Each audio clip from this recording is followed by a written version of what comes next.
The dining room buzzed with thanks. The turquoise ring on my stepmother's hand flashed just before she slapped me, right as everyone praised her for keeping the family whole. I didn't react. I just placed a folded note on her porcelain plate.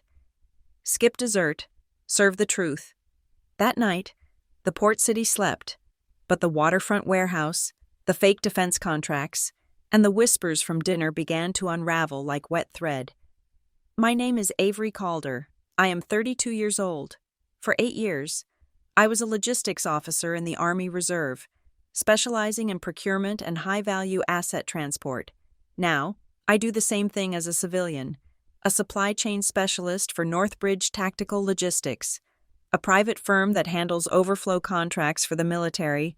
The work is identical. The protocols are identical. The only difference is that now, my stepfather, Graham Whitcomb, signs my performance reviews. Tonight was not about performance reviews. It was, ostensibly, about family. We were at the Harbor Light Cafe, a place that tries too hard, with dark wood and brass fixtures that reflect the relentless, driving rain of Port Archer. The city is a map of damp grays and bruised blues, a working port where the smell of diesel and low tide clings to everything. This dinner was a combined celebration.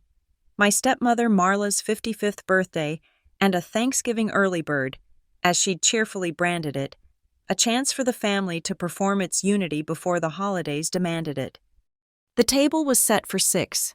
There was Graham, my stepfather, a man who seemed to be perpetually shrinking inside his expensive suits, his eyes carrying the practiced neutrality of someone long since defeated. Opposite him sat my half-sister, Piper, 24, and already a perfect miniature of her mother. Her thumbs blurring across her phone screen, building her own digital fortress. Then there were the obligatory sycophants, Aunt Celia and Uncle Mark, distant cousins of Graham's who materialized for any event promising free wine and a chance to flatter Marla. And then there was Marla, my stepmother. She sat at the head of the table, a benevolent queen surveying her domain, her blonde hair sculpted into a helmet of serene control. She was radiant, and she had made sure of it. I knew, just from the way the light hit her rings, that she had called ahead. "Marla, the ambiance is just divine," Aunt Celia gushed, gesturing at the low, warm lighting. "It's so soft."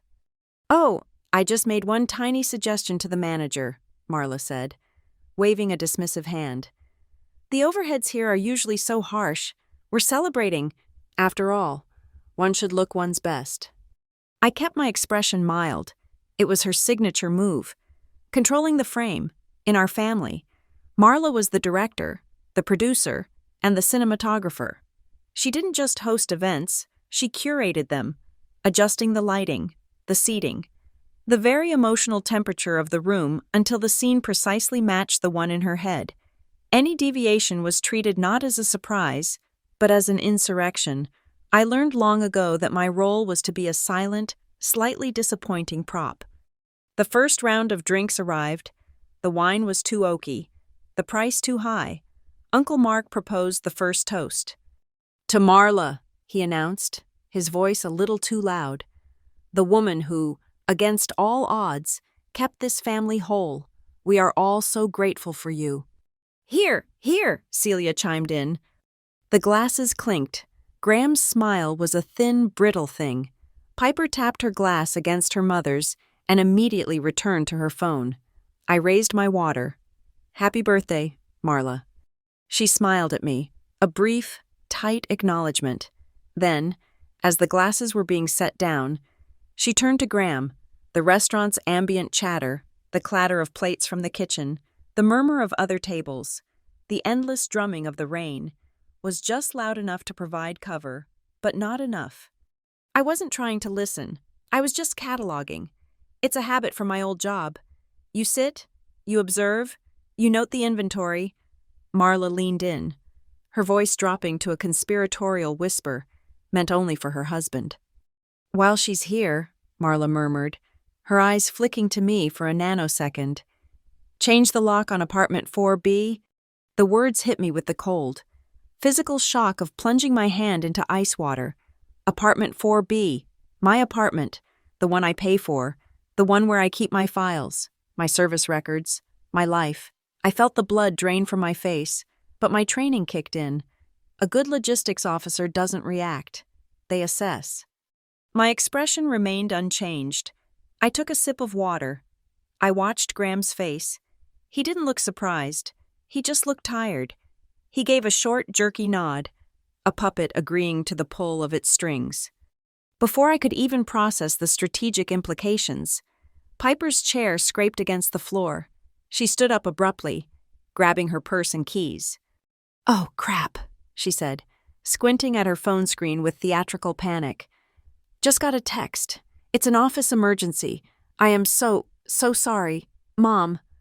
Marla's annoyance was immediate, but she smoothed it over for the audience. "Piper? Really? Tonight?" I know. It's this new account. They're just impossible. I have to go put out a fire. I'll make it up to you. I promise." Piper leaned down, kissed her mother's cheek, gave a flustered little wave to the table, and was gone, vanishing out the door into the wet darkness. It was a poorly executed maneuver. The lie was clumsy, the timing transparent. An office emergency that required her physical presence at 7:30 on a rainy Tuesday night. She was the getaway driver. I kept my hands steady in my lap. Beneath the table, I unlocked my phone. I opened a secure note-taking app. 1932. Harborlight Cafe, M, to G. While she's here, change the lock on apartment 4B. Witnesses: G, Whitcomb. Complicit: P, Whitcomb. Fled scene, 1933. Hypothesis: coordinated action. P, sent to execute order. I put the phone away. My pulse was a low, heavy drum, but my breathing was even. The appetizers arrived: calamari, overbreaded. The conversation resumed, led entirely by Marla and her chorus. They talked about a recent charity auction, about someone's unfortunate choice in footwear, about the new zoning laws affecting their neighborhood. I ate, I listened, I watched Graham. My stepfather's gaze kept drifting, not to me, but to the glowing red exit sign above the service door. He had the look of a man scanning for an escape route, not because he intended to use it, but just to know it was there.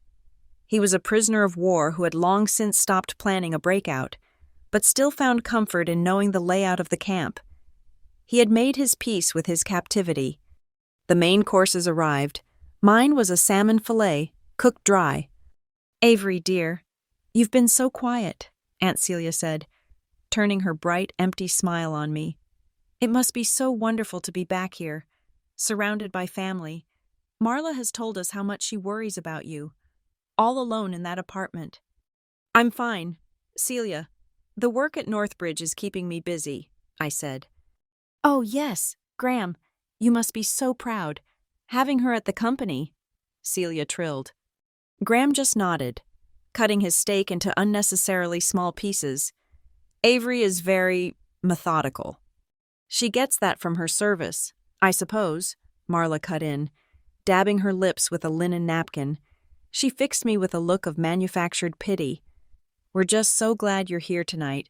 It means so much to have the whole family united." The praise continued, a barrage of compliments aimed at Marla for her strength, her grace, her ability to manage everything. Each word was a brick in the wall she had built around herself. By the time the plates were cleared, she had been canonized. The waiter, a young man with tired eyes, returned with dessert menus. "Can I interest you in our chocolate lava cake? Or perhaps the crème brûlée?" "Oh, I think we must," Marla said, beaming at her relatives. As the waiter departed, she turned to me. The festive mask dropped. Her smile remained, but it was all teeth. She leaned in, lowering her voice to that same intimate, venomous pitch. "You know, Avery," she whispered, her perfume, a heavy floral scent, washing over me. "Your problem is that military manner. It's so cold." I met her gaze. "I'm not sure what you mean." "Oh, you know," she said, her voice a purr. You walk in here like you're inspecting us. That rigid posture, that flat effect.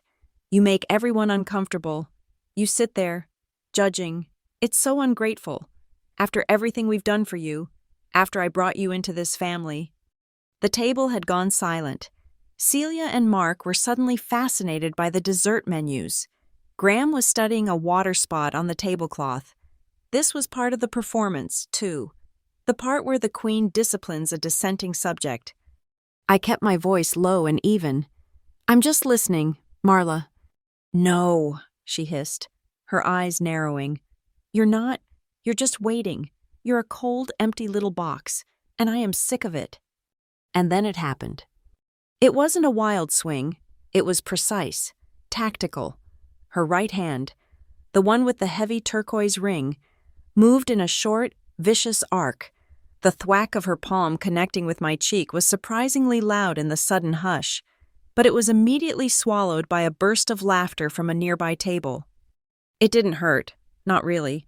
It was the shock, the audacity, the sheer, calculated violence of it, done in public, shielded by the complicit silence of her audience. My cheek stung. I could feel the hot pulse of blood under the skin. I didn't move. I didn't raise my voice. I didn't even blink. I just looked at her. The relatives flinched, then looked away. A synchronized denial. Graham closed his eyes. I held Marla's gaze for one long second. Then, I calmly reached into the inner pocket of my blazer. My fingers found the small, square piece of paper I had folded before I even left my apartment. I had brought it as a contingency. You always plan for contingencies. I pulled it out and placed it, gently, on the center of her ornate, empty dessert plate. Marla stared at it, her chest still heaving slightly from the exertion. She looked confused, annoyed that I had broken script. She unfolded the note. It contained 5 words. "Skip dessert. Serve the truth." Her face, so perfectly composed, faltered. Confusion curdled into rage. She opened her mouth, a sharp, inhaled gasp, ready to unleash the next volley. But she never got the chance. On the table, forgotten in Piper's emergency exit, my sister's phone vibrated violently against the wood. The screen lit up, bright in the curated, dim light. A text message, from a number I didn't recognize, but given the context, I didn't need to. We all saw it. Graham's head snapped up. Marla's eyes shot to the screen. Even Celia and Mark looked. I could read it perfectly, even upside down. "Cops are sealing 4B. The air at the table didn't just get quiet. It solidified. It froze. Graham's face went from pale to a waxy, bloodless gray. Celia's hand was halfway to her wine glass, frozen in midair. Marla's eyes, wide with a terrible, dawning comprehension, snapped from the phone screen back to my face. The note was still clutched in her hand. Outside, the rain of Port Archer lashed against the windows of the Harbor Light Cafe. But inside, there was no sound at all. The performance was over. I walked out of the Harbor Light Cafe. I didn't run. I didn't say a word.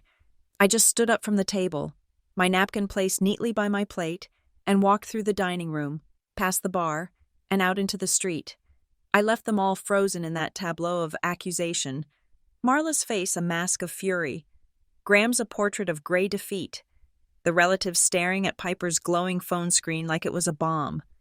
The drive to my apartment was 15 minutes of cold, controlled focus. The rain was a solid wall of water, the windshield wipers struggling to clear a path. Port Archer specializes in this kind of rain, a deluge that feels personal, designed to soak you to the bone and wash the color from the world. My cheek still throbbed, a dull, hot reminder of the contact. The slap wasn't the attack. The slap was the diversion. The text message was the real payload. My building was a newer mid-rise, all glass and brushed steel, a place that promised security and anonymity. Tonight, it offered neither. The blue and red lights were visible from 2 blocks away, pulsing silently, staining the wet asphalt of the street. They weren't frantic. There were no sirens, just a quiet, procedural occupation. I parked, pulled my ID from my wallet, and walked toward the two uniformed officers standing just inside the lobby. "I'm Avery Calder," I said, holding up my driver's license. "I live in apartment 4B. The younger officer, his face shiny with rain, nodded. "Ma'am, we received an anonymous noise complaint. When we arrived, the door to your unit was ajar. We're clearing the scene now." "Ajar?" "That's right. No sign of forced entry on the frame," the older officer said. He had the tired, damp look of a man who had seen too many B&Es on rainy nights. "The lock itself, well, it's an electronic fob system. The log just shows a valid entry at 7:38 p.m. Looked like they used a key." "That's impossible," I said, my voice flat. "I had the lock rekeyed and my fob recoded 3 weeks ago. When I finalized my transfer from the reserve base, the building manager has the only other master." He shrugged, a gesture that said, "Impossible things happen every day." "Well, someone got in. Detectives are on their way. You can wait here, but you can't go up." I waited. I stood in the sterile lobby, watching the red and blue lights paint the walls, my mind working like a calculator. 1932. M. Orders lock change. 1933. P. Leaves restaurant. 1938. Valid entry at 4B. Piper's office emergency was ruthlessly efficient. She had driven straight here, but she wouldn't have entered. She was the logistics. Who was the operative? An hour later, a man in a rumpled suit who introduced himself as Detective Elias Mercer arrived. He was short, with dark, tired eyes that seemed to have absorbed the city's perpetual gloom. He looked at me, looked at my ID, and grunted. "You can come up, Ms. Calder. The forensics team is almost done." The elevator ride was silent. The apartment, my apartment, was wrong. It wasn't trashed. It wasn't chaotic. It was just violated. There was a fine black powder, fingerprint dust, on the door handle, on my coffee table, on my desk. The air smelled of chemicals and wet wool. 2 techs were packing their cases. "It's clean," Mercer said, standing in the middle of my living room. Whoever it was, they were neat, or they wore gloves, but they weren't just changing a lock. Your desk was searched, your file cabinet, too, gently, but definitely searched. "They were looking for something," I said. It wasn't a question. "Seems so," Mercer agreed. He pointed to the coffee table. A single item sat in the center. A standard white business envelope, now sealed inside a clear plastic evidence bag. "My guys found this. It was placed right here, center of the table, like a calling card." I looked at the bag. The envelope was pristine. My name was not on it. "Inside," Mercer said. "We found this." He held up a second, smaller bag. It contained a single piece of printer paper. He angled it so I could read the text. It was printed in a simple, bold, sans serif font. "Tell your sister, the truth always finds its way home." A chill, colder than the rain, ran down my spine. This was not Marla's style. Her methods were blunt, emotional, rooted in control and plausible deniability. This was theatrical. This was a message. "Who is your sister?" Mercer asked. "My half-sister, Piper Whitcomb." "And why would someone leave this for you?" "I don't know," I lied. "We ran the envelope for prints," Mercer continued, ignoring my denial. "Got a few clean partials, nothing in the system, the hall camera. Though, that was more useful." He pulled out his phone, tapped the screen, and showed me a grainy, time-stamped video. 1938:04 p.m. A man in a dark blue work uniform, the kind building maintenance wears, baseball cap pulled low. He didn't pick the lock. He didn't jimmy it. He held a white key card up to the reader. The light flashed green. He was inside in 2 seconds. "That's not your building manager," Mercer stated. "No?" "The card he used," Mercer said, putting the phone away, "was a ghost, a temporary maintenance card, cloned from the master fob, whoever this guy is. He has access, or he knows someone who does." My phone buzzed in my pocket. A text from an unknown number. Ms. Calder. This is Detective Mercer. We have more questions. Please come to the precinct tomorrow morning, 9 a.m. I looked up. Mercer was already at my door. My card, he said, handing me one. Don't touch anything else until we're done. I didn't sleep. I sat on my couch, in my violated apartment, the smell of graphite powder in the air. I watched the rain-slicked city lights blur through my window until the sun came up, turning the gray sky a lighter, more miserable shade of gray. The Port Archer Police Department was exactly what you'd expect. The coffee tasted like burnt gravel. The floors were peeling linoleum, and the air was thick with the sound of ringing phones and muted arguments. Mercer met me in the lobby and led me to a small, windowless interview room. We found him, he said, skipping the pleasantries. He dropped a file on the metal table. Noah Red. He's on the maintenance staff for your building management company, the overnight guy. We picked him up at 6 a.m. this morning. He folded in about 10 minutes. I waited. Red admitted to entering your apartment, Mercer said, opening the file. He said he was paid $2,000 in cash to use his MasterCard, let himself in, and find a set of files. He said he was supposed to leave the door unlocked. $2,000, I repeated. Who paid him? Mercer slid a piece of paper across the table. It was a bank statement, a screenshot of a single transaction. We pulled his financials. This transfer hit his account yesterday morning. From a joint checking account belonging to a Graham and Marla Whitcomb, the memo line reads, Apartment Maintenance Services. There it was, the direct line, the hard proof. Marla hadn't even bothered to hide it. She was so arrogant, so certain of her control. I found myself thinking of Graham. I remembered his face at the restaurant, the way he looked at the exit sign. It wasn't the look of a man surprised by his wife's criminal behavior. It was the look of a man who was just tired of it, the practiced exhaustion of a long-term accomplice. This is where it gets complicated, Mercer said, leaning forward. Red wasn't just there to toss the place. He was given specific instructions. He was looking for work files. Specifically, he said Mrs. Whitcomb told him to look for bidding documents that you might have brought home from Northbridge Logistics. Mercer's eyes were sharp. He was watching my reaction.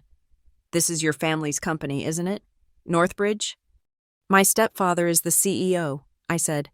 So why? Mercer asked. Would your stepmother pay $2,000 to illegally break into your apartment, to steal files for a company your stepfather already runs? It was a good question. I had an answer, but it wasn't one I was prepared to give him. I can't speak to her motives, detective. Did you scan any documents for them recently? He pressed. Anything they might want back? The question hit me. Scan, not take. Scan. 6 months ago, Marla had called me on a Saturday, her voice all honey and manufactured stress. Avery, darling, you're such a whiz with all that computer nonsense. Graham is just swamped, and we have these old bid proposals that need to be digitized for the archives. Could you possibly... I had done it. A simple favor. I drove to their house, picked up a banker's box full of files, spent a weekend scanning them, and uploaded the PDFs to my personal, encrypted cloud storage to transfer them. Then I'd returned the box. I never even deleted the files. I left the station an hour later. The rain had not stopped. Mercer released my property back to me. The evidence bag with the white envelope, I took it. I walked to a small coffee shop 2 blocks away, found a quiet table in the back, and opened my laptop. I logged into my cloud drive. The folder was still there. NBL Archive Scan. I opened the files. At first, they were exactly what I remembered. Shipping manifests, price lists, bid codes for government contracts, standard, boring. But Mercer's word, scan, echoed in my head. Why did she want the scans? She still had the originals. I looked closer. My training kicked in. I wasn't looking as a daughter doing a favor. I was looking as a logistics officer. The manifests were correct. The supplier names were real. The RFP codes were valid. But in the appendices, buried in the accounting attachments, I saw it, a series of small, repeated charges. Expedited processing fees, diversionary freight charges, off-site storage assessment. The codes were wrong. They weren't standard DoD procurement codes. They were internal Northbridge codes, but they were routed to third-party vendors I didn't recognize. The payments didn't go straight from Northbridge to the vendor. They took detours, circular bookkeeping entries, go-around entries, a way to move money off the main books, disguised as the cost of doing business. My blood ran cold. I wasn't scanning an archive. I was digitizing a second set of books. My phone buzzed on the table. A new text. From Piper. Avery, I'm so sorry. I just dropped the key card for Red. I didn't know Mom would go this far. I didn't know she'd send him inside to search. I read the text, the partial confession, the weak, pathetic excuse. I didn't know. I looked at the text message. I looked at the glowing spreadsheet on my laptop, the map of financial detours. I looked at the white envelope on the table, the one the police had returned to me. I took the printed note out of the bag. Tell your sister. The truth always finds its way home. I silenced my phone. I didn't reply to Piper. I took a sip of my bitter cold coffee. Outside, the rain of Port Archer hammered against the glass, a fitting soundtrack for the unmasking. It had only just begun. The rain hadn't let up. It was a constant, percussive drumming that served as the soundtrack to my drive across town. I left my laptop in the coffee shop's secure locker and drove to the one place I knew the infection stemmed from, the Whitcomb house. It was in the wealthy part of Port Archer, a neighborhood of old-growth trees and older money, where the houses were set far back from the street behind immaculate lawns. Their home was a large, modern colonial, perfectly symmetrical, painted a crisp, defensive white. Every window was lit. They were waiting. I rang the bell. The smell of the place hit me before the door even fully opened. Lemon oil, beeswax, and a faint, dry scent of industrial carpet cleaner. It was the scent of constant, rigorous maintenance. This was a house where mistakes weren't just corrected. They were polished, buffed, and chemically erased, as if the very memory of a scuff mark was a moral failure. Piper opened the door. Her face was pale and puffy, her eyes red. She looked like a child who had been caught. "Avery," she breathed, her voice a reedy whisper. "Piper!" I walked past her into the foyer. Graham was standing by the entrance to the living room, his hands stuffed deep into his pockets, rocking back and forth on his heels. "Avery, thank God. This is all just a terrible misunderstanding." "Where is she?" "In here." I walked into the living room. It was perfect, of course. The cream-colored sofas were spotless. The heavy drapes hung in precise, military straight pleats, and Marla was standing by the fireplace, one hand resting on the marble mantelpiece, a glass of white wine in the other. She looked up at me, her expression not one of guilt, but of profound irritation. "Avery," she said, her voice tight, "you've caused an extraordinary amount of trouble. You storming out of that restaurant, worrying us all sick, and now, I understand, you've involved the police." I stood on the edge of the expensive Persian rug, the cold rain from my coat dripping onto the pristine hardwood. "You paid a man named Noah Red $2,000 to break into my apartment." It was a statement, not an accusation. The facts were the foundation. Marla actually scoffed. She took a delicate sip of her wine. "Don't be dramatic. Break-in is such a vulgar term. It was a technical correction, a simple retrieval." "A technical correction," I repeated, the words tasting like acid. "You call hiring a man to clone a key fob and enter my private residence a correction?" "It was a mistake on my part," she conceded, swirling the wine. "I should have simply asked you, but you've been so distant, so hostile. I was worried you wouldn't cooperate. I had to ensure the company's proprietary data was secure." "My apartment is not the company," I said, my voice dangerously quiet. "You committed a crime, Marla, a felony." "Oh, Avery, please," Graham interjected, finally moving into the room. He ran a hand through his thinning hair. "Let's not make this a bigger deal than it is. It was an error in judgment. Marla was just trying to protect the business. No real harm was done. No harm? I turned to him. My home was entered. My personal space was violated. My files were searched. All because she whispered an order at a dinner table. That's the key word for this family, isn't it, Graham? Don't make this a big deal. That's the slogan you live by. The compromise that lets you sleep. Graham flinched, his face tightening. Mom just wanted those files. Avery, Piper suddenly blurted out from the doorway, her voice cracking. The ones you scanned? She was just worried about them. Piper, that is enough, Marla snapped, her voice like a whip. She shot her daughter a look of pure venom, and Piper shrank back, her hand flying to her mouth. But the damage was done. The weak link had broken. I looked back at Marla. The pieces clicked into place, the tumblers of a very complex lock falling one by one. It wasn't just the break-in. It was Piper's confession in the text. It was the note left on my table. It was the specific, casual mention. The files you scanned. My realization was cold and absolute. Marla's fear wasn't just about the police finding out about the break-in. That was a simple, manageable problem for her lawyers. Her real, visceral terror was about something else. It was about the data, the accuracy of the data I now possessed. Those scans weren't just archives. They were a perfect, digitized, uneditable snapshot of her entire fraudulent system. The go-around entries, the third-party shell companies, the financial detours. I had the map. The break-in wasn't just to retrieve them. It was a panicked attempt to find out exactly what I had, to see if I had the originals, to see if I had made copies, to see if I knew. But there was another layer. My mind went back to the files, to the specific contract numbers. Those files I scanned, I said, thinking aloud, my gaze locked on Marla. Some of them were bid proposals for DoD contracts, restricted access tenders. They require secondary verification to countersign the payment approvals. Marla's grip on her wineglass tightened. The knuckles on her hand went white. Graham's breathing seemed to stop. Northbridge has my credentials on file, I continued, the cold logic building to its terrible conclusion. My full name, my service number, my clearance level from the reserve, it's all in the HR system. A perfect, verifiable identity.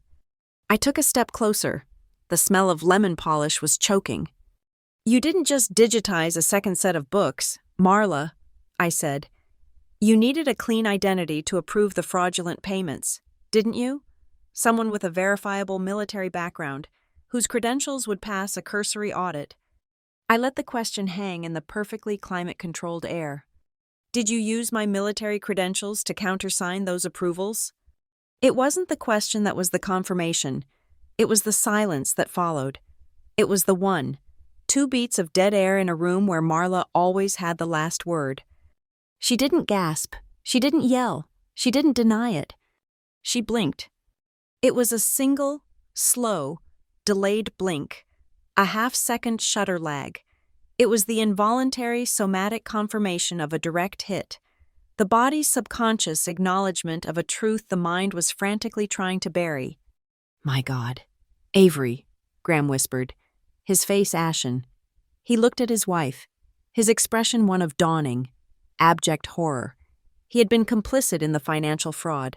But this was a different level. This was identity theft. Federal identity theft.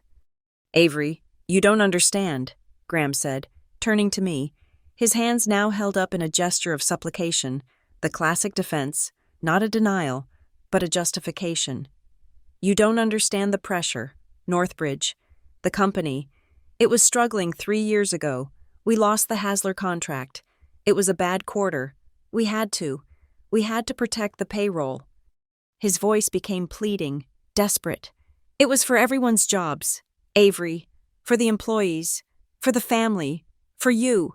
We did what we had to do to keep the lights on. It was just moving money around to keep us afloat. You kept yourselves afloat by tying an anchor to my service record, I said. The coldness in my voice scared even myself. I looked at Marla. Her face was a frozen, brittle mask of hatred. She had been caught. not just by me, but by her husband, by her daughter. The performance was over, and the audience had seen the wires. "I'm done here," I said. I turned and walked back toward the foyer. "Avery, wait," Graham called, following me. "We can fix this. We can sort this out, internally, as a family." I stopped at the front door, my hand on the cold brass knob. I looked back at him, a man so thoroughly compromised, so hollowed out by his own cowardice, that he was nothing more than a well-dressed echo. "When you need me for an official statement," I said, my voice cutting through the smell of beeswax and fear, "send an official email. Don't whisper at the dinner table." I opened the door and walked out into the cleansing, unforgiving rain. As I pulled the door shut, I caught a glimpse of Marla's reflection in the dark glass panel beside the entryway. She was still standing by the fireplace. Her silhouette was sharp, tall, and imposing, framed by the light of the room, but at her feet, where the shadow met the floor, it was bent, fractured, and irrevocably broken. As I walked to my car, I glanced back at the house. Through the perfectly straight drapes of the living room window, I could see the light glinting off something on the mantelpiece. It was a row of heavy glass trophies, awards from the Port Archer Chamber of Commerce. Business of the Year, Excellence in Community, and one, right in the center, the Northbridge Award for Corporate Integrity. I got in my car, the sound of the engine a satisfying, mechanical roar, and drove away. The drive from Marla's house had been a blur of rain and adrenaline. The next morning, the rain had settled into a persistent, misty drizzle, the kind that Port Archer used as a default setting. I wasn't at the local precinct. I was downtown, in a building of smoked glass and gray steel that housed the regional offices of the federal government. The lobby was silent, antiseptic, and smelled of nothing at all. I had made one call last night, not to Detective Mercer, but to a number I still had memorized from my active duty briefings, the Regional Fraud and Waste Hotline. By 8 a.m., I was sitting in a perfectly square, windowless room, a cup of truly terrible government coffee in my hand, facing a woman who introduced herself as Special Agent Reina Soto. Soto was in her late 40s, with a face that looked like it was carved from polished, unyielding granite. She wore a severe dark pantsuit, and her hair was pulled back so tightly it seemed to stretch the skin at her temples. Her agency was one I had heard of but never dealt with. The BCI, the Bureau of Contract Integrity, their entire purpose was to hunt anomalies in the billion-a-second flow of defense spending. "You're a logistics specialist, Army Reserve," she said, not looking at me, but at a file on the table between us. She wasn't asking. "You currently work as a civilian specialist for Northbridge Tactical Logistics. Your stepfather is the CEO." "That's correct," I said. "And you have reason to believe this company, which holds active DoD contracts, is engaged in fraudulent billing practices. You also allege that your military credentials have been used, without your authorization, to validate certain transactions." "I believe so, yes." "Belief is for church, Ms. Calder," Soto said, finally looking up. Her eyes were a flat, piercing black. "The BCI deals in data. What did you bring me?" I didn't say anything. I just slid a slim encrypted USB drive across the table. Scans of internal bidding documents, accounting addenda, and shipping manifests from Northbridge. From approximately 3 years ago, I uploaded them to a personal cloud drive at my family's request. Soto took the drive, inserted it into a ruggedized laptop, and her fingers began to move. She didn't speak for 20 minutes. The only sound in the room was the click-clack of her keyboard and the faint hum of the building's ventilation. She wasn't just reading the files. She was cross-referencing them, running the codes and routing numbers against databases I didn't have access to. "These go-around entries you noted," she said, her eyes still on the screen. "They're not just off-book. They're ghosts. The warehouse codes you scanned? Half of them are for lots that were decommissioned in 2019. The routing codes for the freight? They're civilian, not DoD secure. But the charges," she muttered. The charges were billed at the full military secure rate. She typed, clicked, and then froze. Here we are. She turned the laptop screen toward me. On it was a complex flow chart she had apparently built in real time. Your scans gave us the architecture, she said. The money moves from Northbridge, justified as expedited processing fees, to a primary vendor. This vendor, Everline Components, is a shell. Its business license is a post office box in Delaware. Everline then pays for shipping services from a second company, Red Harbor Freight. Red Harbor, I repeated, the name tasting like rust. Another shell, Soto said. This one registered in Nevada.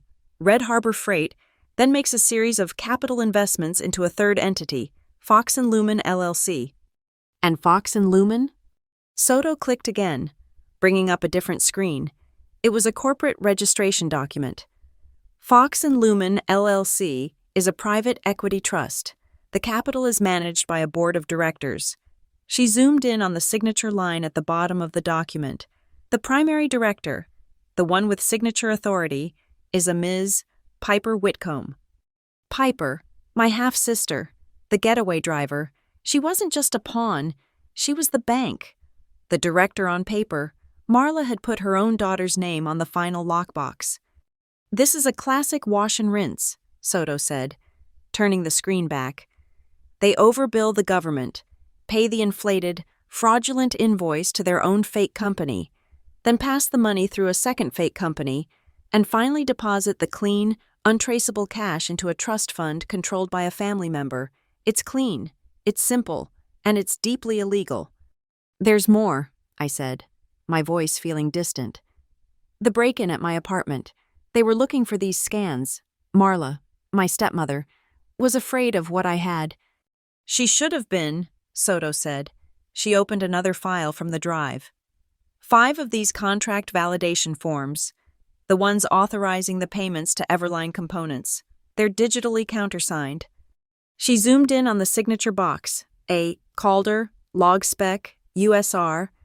My blood turned to ice. It was one thing to suspect it, to ask the question in Marla's living room. It was another to see it, glowing and sterile, federal blue on a laptop screen. My name, my rank, my identity, stolen and used as a rubber stamp for their greed. That's not me, I whispered. We know, Soto said. I pulled the IP logs associated with the signature tokens. All 5 signatures were time-stamped between 1000 and 1400 hours, on 3 separate dates last year. All 5 originated from the same IP address. Where? The primary admin terminal in the executive office at Northbridge Tactical Logistics, Marla Whitcomb's desktop. Soto leaned back, her work done. She folded her hands on the table. Ms. Calder, this is no longer a simple contract fraud investigation. The moment your military credentials were used, this became a federal matter of the highest priority. It's identity theft, wire fraud, and conspiracy to defraud the United States government. The Department of Justice will be taking the lead. Are you prepared for that? She was offering me an out, a chance to walk back, to say it was a family dispute, to let it go. I thought of the slap at the restaurant. I thought of Graham's cowardice and Piper's complicity. I thought of my name, my service, used to sign off on their lies. I'd rather have a clean file than a quiet family dinner, I said. A thin, almost imperceptible smile touched Soto's lips. Good, because I've already made the call. A federal judge is signing the warrants right now. The BCI, in conjunction with the FBI, will be seizing the Northbridge servers within the hour.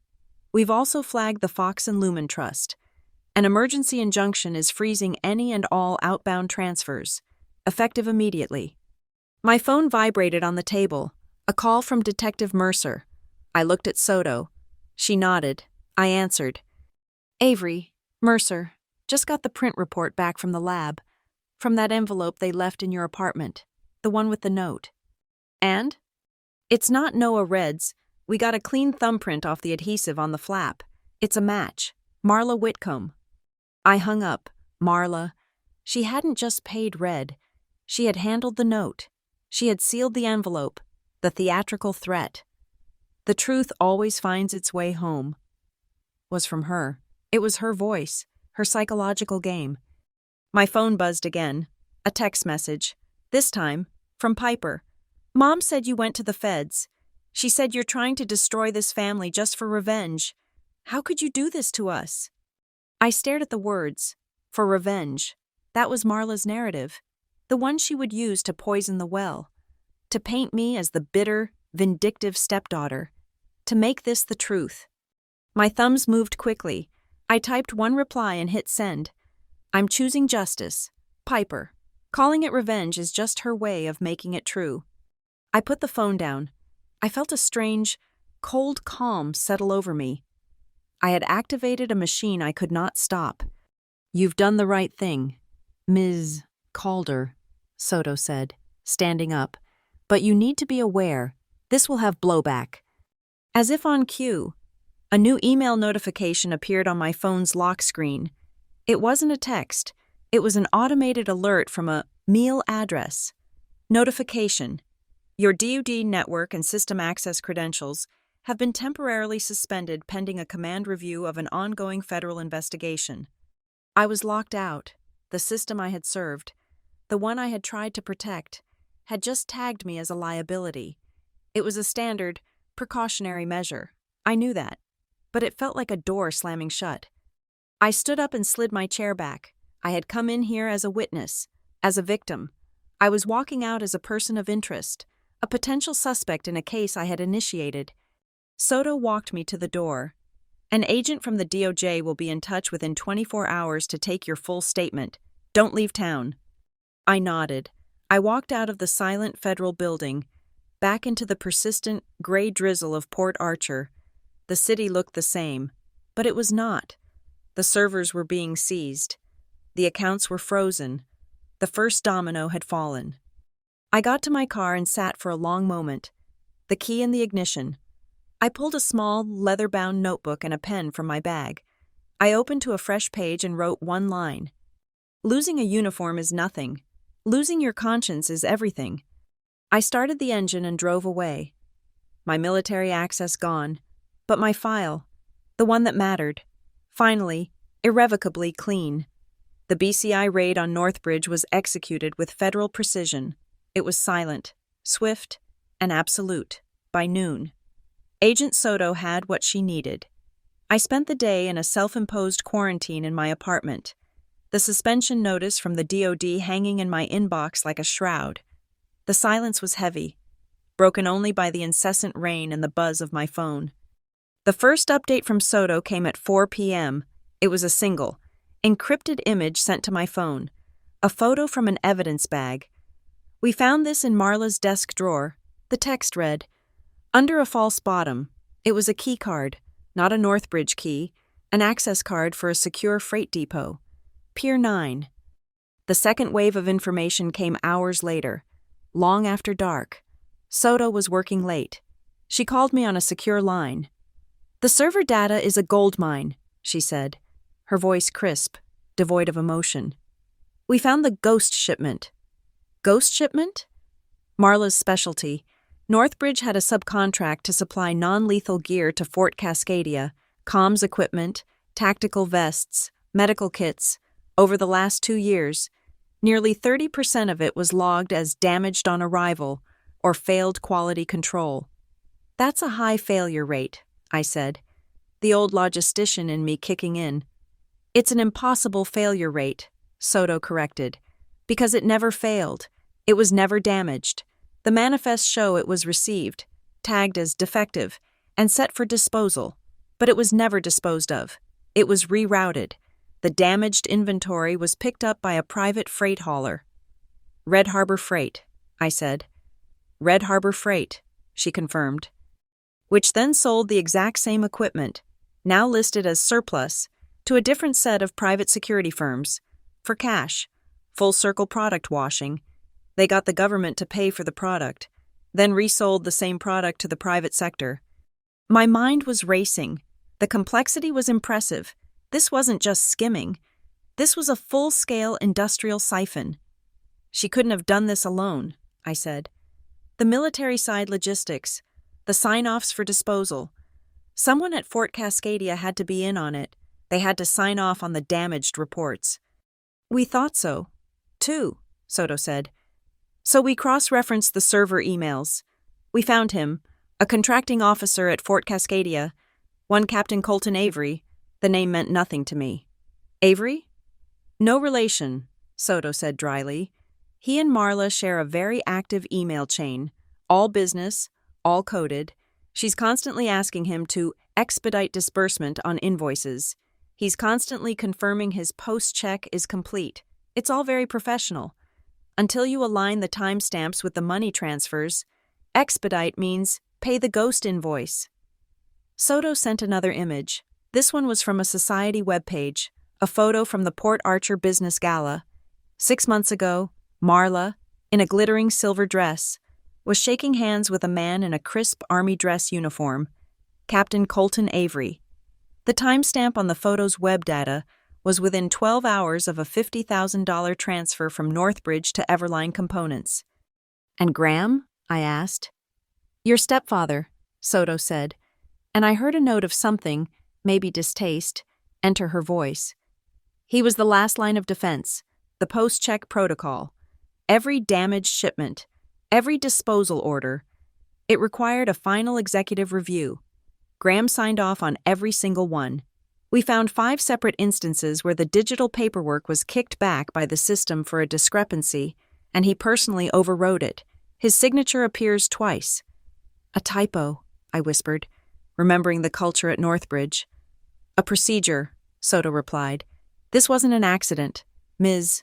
Calder, this was architecture, collusion, product washing, and false accounting. It's too clean, too perfect. They've been doing this for a long time. We hung up. I sat in the dark. Colton Avery, Red Harbor, Pier 9, Graham's double signature, and Piper, the director of the trust fund that held the cash. My phone vibrated again. A text from Piper. I didn't know what it was. I swear. Mom just told me where to sign. She said it was for tax purposes, that I was just a director on paper, a temporary shield. I didn't know. Avery, you have to believe me. A temporary shield, a pawn, a daughter used as a legal buffer against the crimes of the mother. I believed her, and it almost made it worse. I couldn't sit still. The feds had the digital trail, but the shell companies, they had to have a physical presence, however small. Red Harbor Freight, Fox and Lumen. I went to my laptop. I wasn't military, not anymore. I wasn't Northbridge. I was just a civilian. So I used civilian tools. I ran a search on the Public Business Registry, cross-referencing with city leasing permits. Red Harbor Freight was a post office box, but Fox and Lumen LLC, the trust, was different. To exist, it had to have a registered address for tax purposes, and it did. A commercial lease, not an office, a warehouse. Unit 4, Riverbend Industrial Park, down by the water, where the old mills used to be, a place of shadows, rust, and the smell of the channel. The rain was back, a cold, driving sleet. I didn't care. I was in my car in 10 minutes. The Riverbend Park was deserted at this hour, just a string of low, corrugated steel buildings, their loading bays dark. I found Unit 4. It was locked tight. No lights, no sign of activity. A small, anonymous sign on the door read, FNL, LLC, Fox and Lumen. It was a dead end. But as I turned to leave, I saw it. A neighboring warehouse, portside cold storage, had a security camera mounted high on its wall, aiming directly at the shared access road.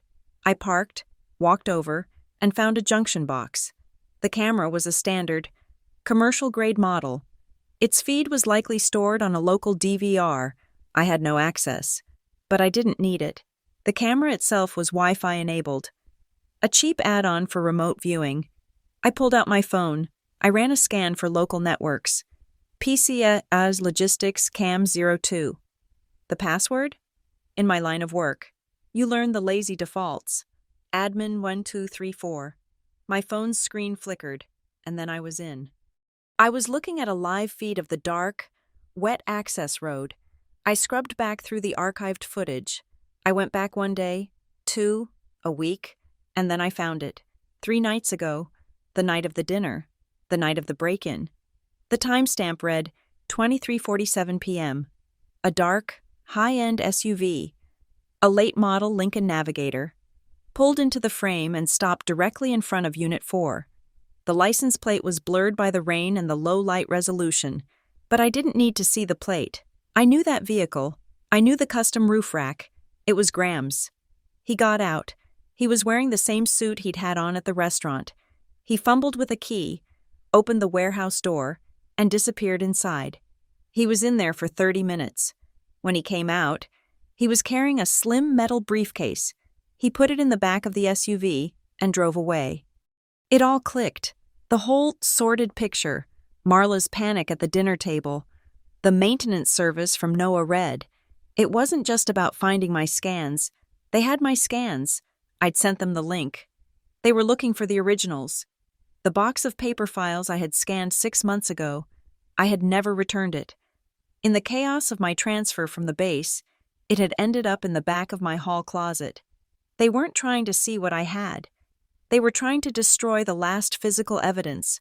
The break-in was a retrieval mission, and when it failed, when the note from "Tell Your Sister," Marla's own threat, was found by the cops, Graham himself had gone to the warehouse to move the other set of files, the real ones, the briefcase. I drove to their house. The white Colonial was lit up like a fortress against the dark. I could see shadows moving inside, a flurry of activity. My phone buzzed. A final text from Piper. "Mom just called an emergency family meeting. She's moving up the timeline. We're supposed to fly to Arizona tomorrow morning. She's talking to the lawyers about liquidating the escape plan." They were running, taking the money from Piper's trust and disappearing into the Arizona sunshine. I parked my car up the street, in the shadow of a large, dripping cypress. I wasn't going in. The BCI was handling that. I had only one more message to deliver. I got out of my car, walked up the long, perfect driveway, and stopped at Graham's Navigator. It was parked right by the door, ready for a quick departure. I took my keys. I didn't scratch the paint.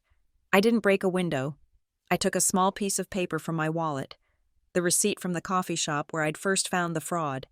I wrote 5 words on the back of it and tucked it under the driver's side windshield wiper. "Don't run. It just makes the guilt longer." I walked back to my car, the sleet stinging my face. As I drove away, I heard it, from down at the port, rolling heavy and low over the water. A foghorn sounded, a single, mournful blast, a countdown timer for a city that never slept, and a family that was about to be torn awake. I didn't go home. I couldn't. I drove from their house to a dark but quiet street overlooking the main artery of Port Archer, a vantage point where I could see the freeway entrance. I pulled up the city's public access traffic camera feed on my phone. The note I left on the Navigator's windshield wasn't just a message. It was a psychological trigger. It was bait. I waited. The rain hammered on the roof of my car. A relentless drumbeat. It took 11 minutes. At 11:17 p.m., the feed for camera 6, overlooking the on-ramp to the industrial bridge, flashed. Graham's Lincoln Navigator. It wasn't heading south toward the airport. It wasn't going to Arizona. It was heading east, back toward the Riverbend Industrial Park. They weren't running. They were scrubbing. My note hadn't made them flee. It had made them panic. They were going back to the warehouse, back to Unit 4, back to the briefcase and whatever other physical evidence remained. I started my engine and dialed Raina Soto's secure number. "Calder," she answered, her voice awake and sharp. "They're moving. The Navigator is on the move, heading east on the Riverbend Bridge. They're going back to the warehouse. Unit 4. A pause. The sound of a keyboard. "A city traffic cam just pinged that license plate 2 minutes ago. You're right." I heard her call to someone in the background. "BCI Tactical is 10 minutes out. Calder, do not engage. I repeat, do not engage. That is a direct order from a federal agent." "I'm already here," I said. I was 5 minutes away, cutting through the back streets. "I'm not engaging. I'm just establishing a visual, but I need to be a witness. Agent." Another pause, this one longer. "Washington is a one-party consent state. Ms. Calder, If you are a participant in the conversation, the recording is admissible, but if you are only eavesdropping, it's poison fruit. Do you understand me? I understand, I said. I won't just interfere. I'll open the mic. I hung up before she could argue. The Riverbend Park was a lake. The water was inches deep. The rain so total it felt like I was driving through a car wash. I cut my lights a block away, coasting, and parked my car behind a line of rusted, abandoned freight containers. The air smelled of wet metal and the deep, cold rot of the river. Graham's Navigator was parked haphazardly, skewed across two spaces, its engine idling, casting clouds of exhaust into the rain. They were here, and the main roll-up door for Unit 4 was open. It wasn't wide, just a 3-foot gap at the bottom. A single, harsh fluorescent light from deep inside the warehouse cut a stark white blade across the dark, rain-slicked pavement. I moved low and fast, my back against the cold, corrugated steel wall of the neighboring unit. As I got closer, I could hear them. Their voices were sharp, laced with panic, cutting through the roar of the downpour. Was not the deal. Marla! A man's voice, not Graham's. I crept closer to the edge of the open door. I could see them inside. Marla, her hair soaked and plastered to her face, her expensive coat dripping. Graham, pale and shaking, standing over a slim metal briefcase on the floor. And a third man, in a black jacket, his face twisted in rage.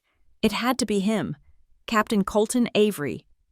The deal changed when you failed to secure the asset, Marla shrieked, her voice stripped of all its dinner party polish. It was raw, ugly. I did what you paid me for, Colton Avery yelled back, jabbing a finger at her. I signed the disposal forms. I kept the manifests at Cascadia clean. I gave you the access. We are past that, Colton, Graham interjected, his voice cracking, high-pitched. She knows. Avery knows. She's been to the feds. BCI. They froze the accounts. That is not my problem, Colton roared. My problem is that my name is on those manifests. My problem is that your ghost shipment just got flagged, and the final transfer from Fox and Lumen never went through. I want my supplementary fee, the insurance, the imminent silence payment, $50,000, right now, or I walk straight into the BCI office and I trade my testimony for full immunity. You promised, Marla screamed. You promised you deleted the server logs at the base. Logs can always be recovered. You think I'm that stupid? I kept my own insurance. Marla, now pay me, or I burn you both down. Graham gestured frantically at the briefcase on the floor. That's it. That's all that's left in the liquid account. We were taking it to tide us over. I don't care where you were going, Colton said, taking a step toward the briefcase. Give it to me. This was it. The confession. The conspiracy. The collusion. All of it. Right here. I took my phone from my pocket. I hit record. The red light glowed. Then I hit share and live-streamed the audio feed directly to Reina Soto's number. I let it record for 10 more seconds, the entire damning exchange. Then I stepped out of the rain, out of the darkness, and into the stark, white blade of light at the warehouse entrance. The price of silence just went up, I said. They froze. The three of them looked like figures in a wax museum, caught in a moment of pure, abject terror. Marla's mouth fell open. Graham made a small, strangled sound. Colton Avery's eyes, however, narrowed. Avery, Marla breathed, her voice a wisp of hatred. Get the phone, Colton yelled. He was the only one who moved. He wasn't trapped by family drama. He was a cornered criminal. He lunged, not at me, but at the phone in my hand. His objective clear. Destroy the evidence. I held the phone up. I didn't step back. I didn't raise my hands to fight. I simply, calmly, took one step to the side. It was a basic maneuver, a reflex drilled into me during officer training. Use their momentum, redirect, never engage.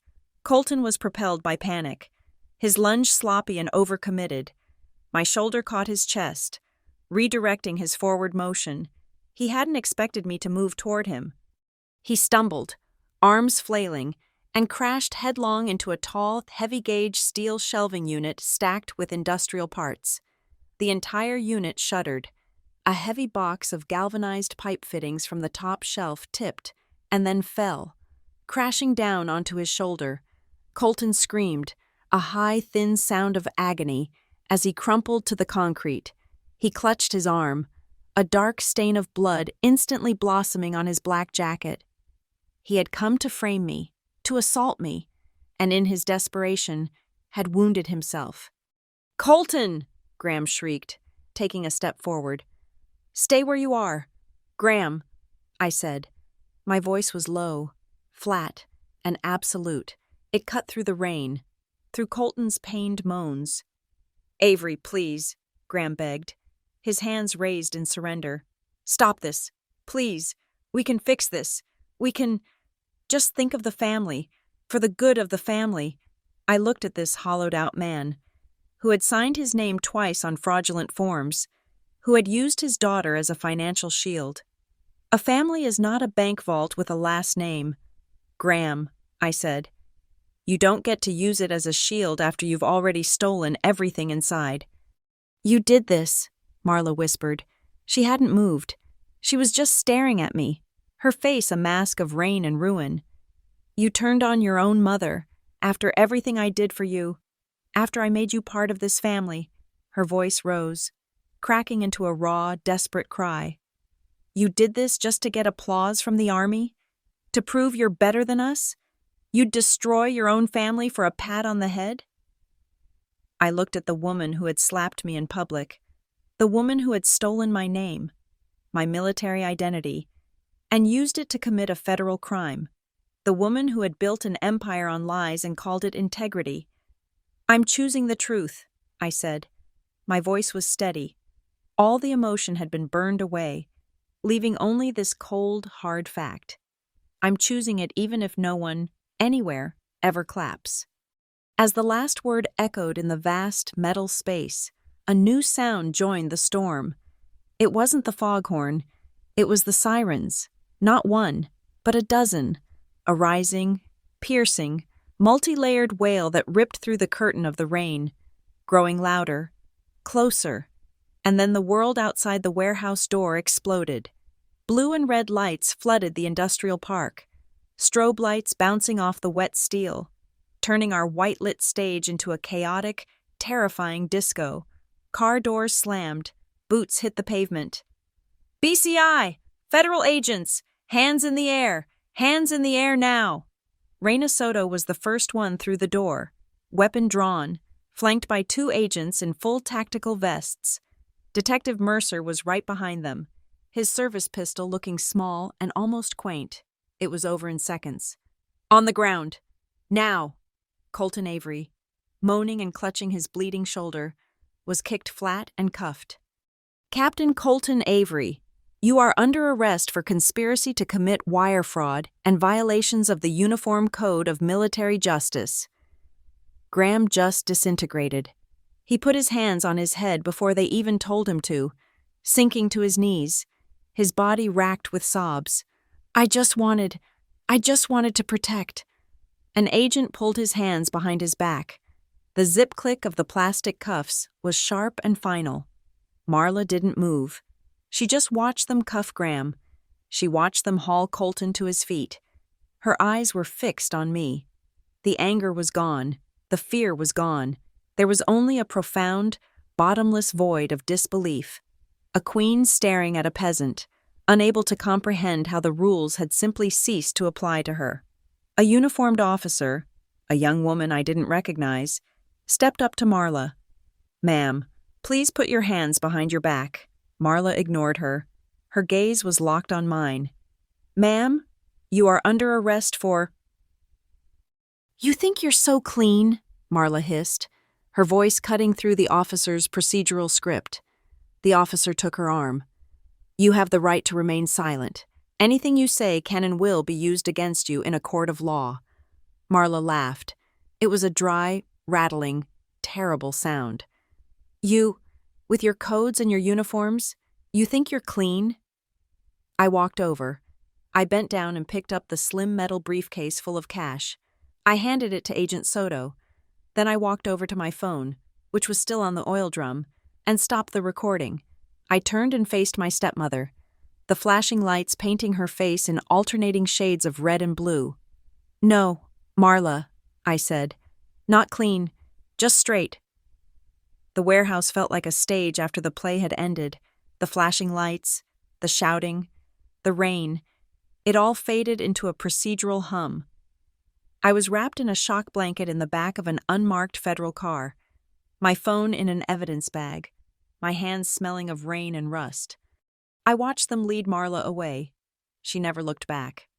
I spent the next 6 hours in a different room, this one at the federal building, a debriefing room that smelled of stale coffee and industrial-grade air freshener. Agent Soto was there, along with a man from the Department of Justice, a thin, bird-like man in a perfectly pressed suit who introduced himself as Mr. Kincaid. My recording was played. The audio was clean, the rain a white noise backdrop to the confessions. My supplementary fee, the imminent silence payment, $50,000. "You promised you deleted the server logs at the base." "Graham, she's been to the feds. BCI. They froze the accounts." Kincaid clicked off the recorder. "It's an overt act in furtherance of a conspiracy. It corroborates the financial data perfectly. It's a gift." He looked at me, his eyes analytical. "Ms. Calder, you are now the primary cooperating witness in a multi-agency federal investigation. Your testimony will be essential." "My access," I said, my voice hoarse. "My DoD credentials." Soto answered, her tone flat. "Remain suspended. That's standard procedure. Calder, you are, as of this moment, inextricably linked to a major breach of contract integrity until the case is adjudicated and those responsible are convicted. You are a security variable. You're not a suspect, but you're not an asset. You're a witness. That's all." I was escorted home at 5 a.m. The city was dark. The rain finally reduced to a cold, clinging mist. The sun rose, but it brought no warmth, only a bruised purple light. By 8 a.m., the story broke. The Port Archer Chronicle had the digital headline. My phone, returned to me by Soto, lit up. "Local defense firm Northbridge raided. Executives arrested in DoD contract scandal." The byline was brutal. Federal sources confirmed the investigation was aided by a key cooperating witness, Avery Calder, a current employee and the stepdaughter of Northbridge CEO Graham Whitcomb. Daughter cooperates. They had branded me. The first texts came from the extended family, Aunt Celia, who had praised Marla at the restaurant. "Avery, I cannot believe what I'm reading. Your family is in ruins. Whatever disagreements you had. To do this? To air this in public? You have brought shame on all of us. Marla took you in. This is how you repay her? Call me. We need to find a way to fix this." Another, from an uncle in Oregon.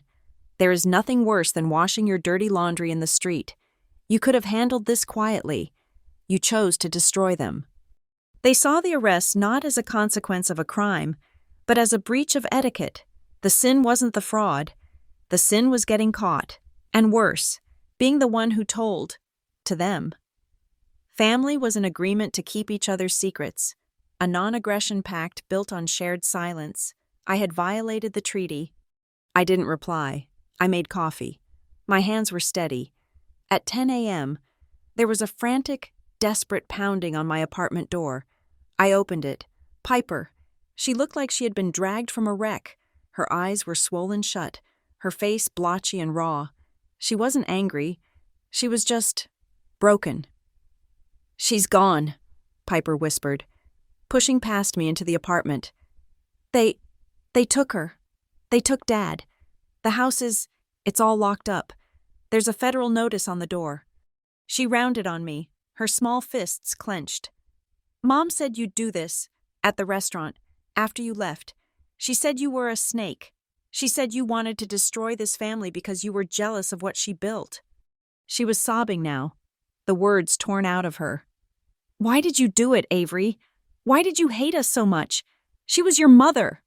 "She wasn't my mother," I said, my voice quiet, but hard as steel. "She was my stepmother, and she was your criminal handler." "No!" Piper shrieked. "She was protecting us. She was protecting the company." "Sit down, Piper. I don't want to sit down." "Sit down." My voice, the old command tone from my army days, cut through her hysteria. She flinched, and then, as if her legs had given out, she collapsed onto my couch. I didn't get her water. I didn't offer her comfort. I went to my laptop, which was sitting on the dining table. I opened the files.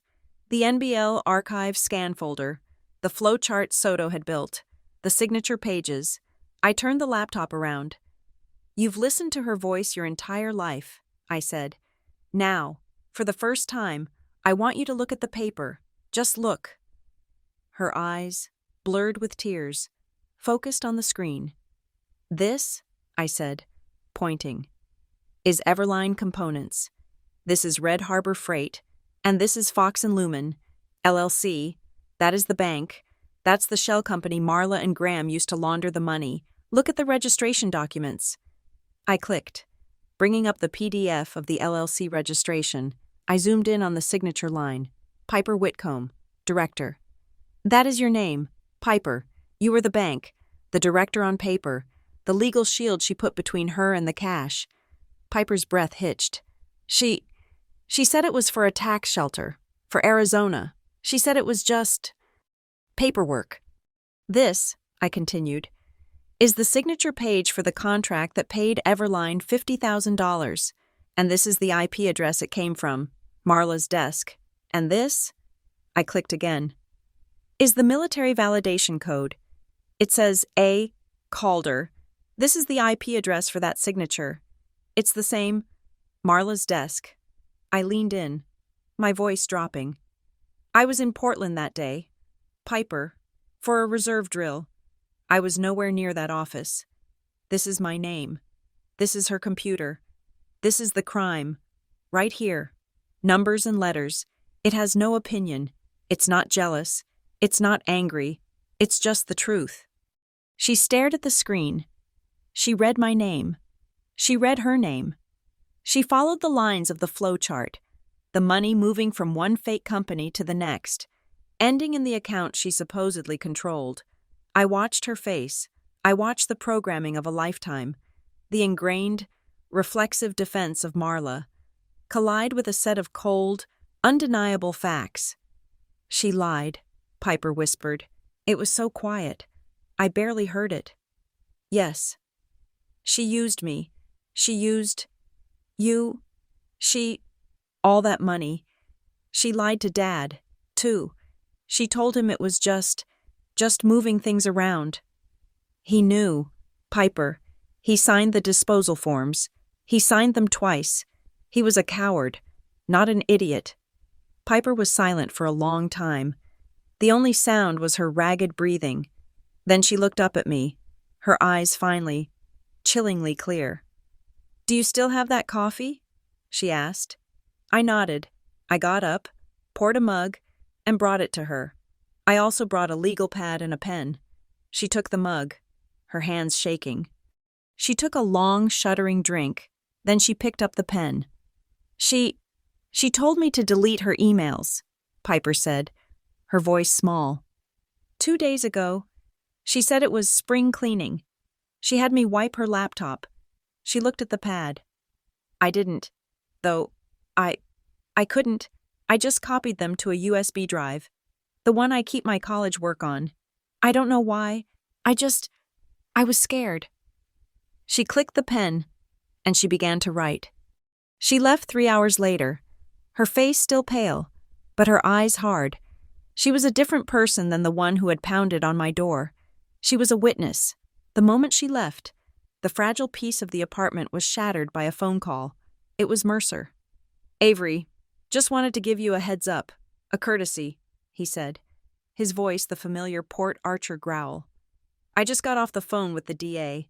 Marla's attorney is already spinning the narrative. He's good. He's one of the best. What's the narrative? I asked. You were the disgruntled stepdaughter, passed over for promotion. You had access to your stepfather's company.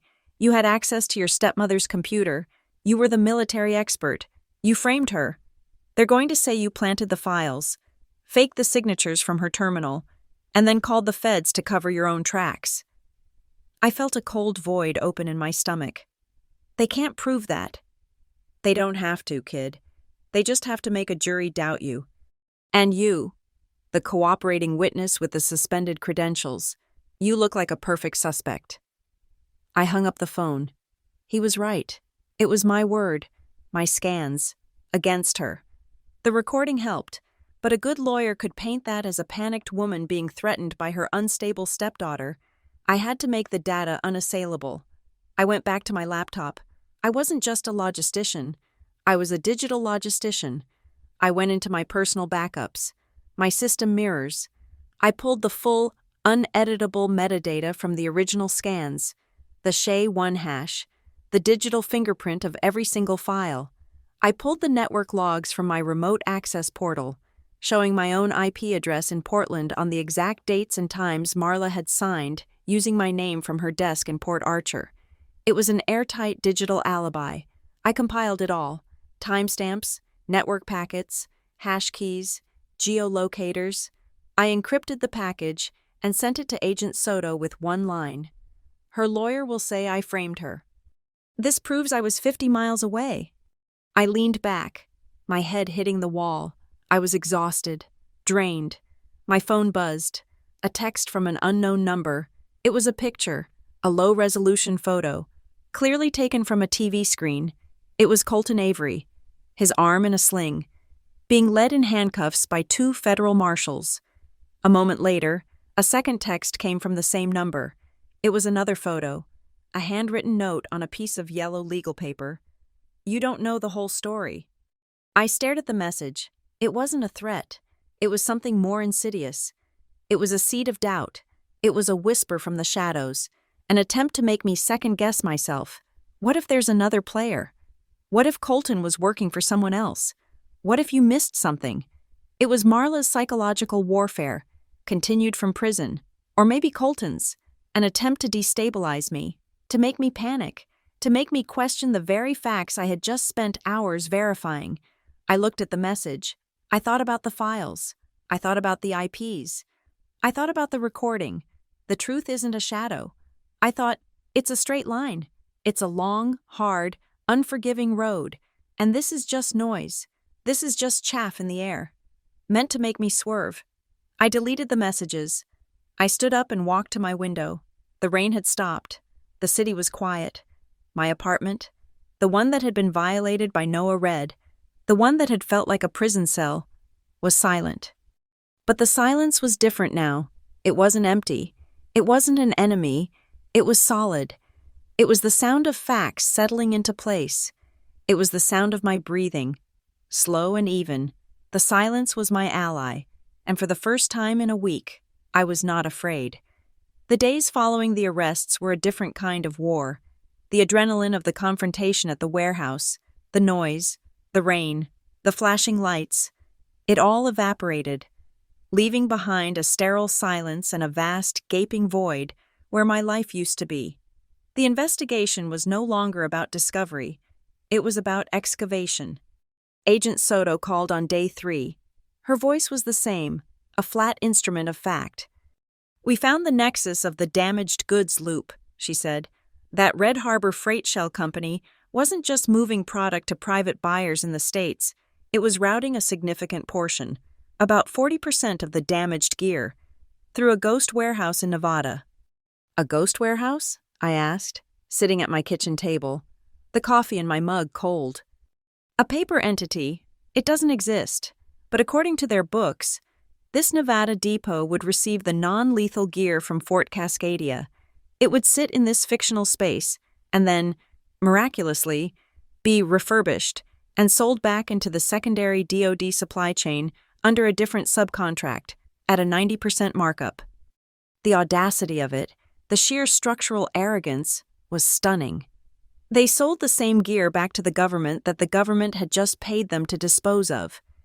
Twice, Soto confirmed. It's the boldest product washing scheme I've seen in a decade. A perfect, closed-loop system for generating cash from thin air. Marla Whitcomb wasn't just skimming. She built a machine. The data from the seized servers, now fully mapped by the BCI's forensic accountants, told a story. This machine wasn't new. The first go-around entries, the first ghost invoices to Everline components, had begun just over 3 years ago. I knew that date. I cross-referenced it in my head. It wasn't a random starting point. It was the exact quarter that Northbridge had lost the massive, decade-long Hasler contract. Their revenue hadn't just dipped. It had fallen off a cliff. Graham, now in a federal holding cell and cooperating fully, had confirmed it all.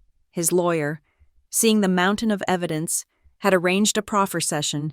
Graham, desperate to mitigate his own sentence and, above all, protect Piper, sang like a canary. Soto gave me the sanitized summary. It wasn't just the Hasler contract. Graham, on his own, had made a series of catastrophic real estate investments in Arizona. He was leveraged to the breaking point, facing personal bankruptcy and the total, humiliating collapse of the company.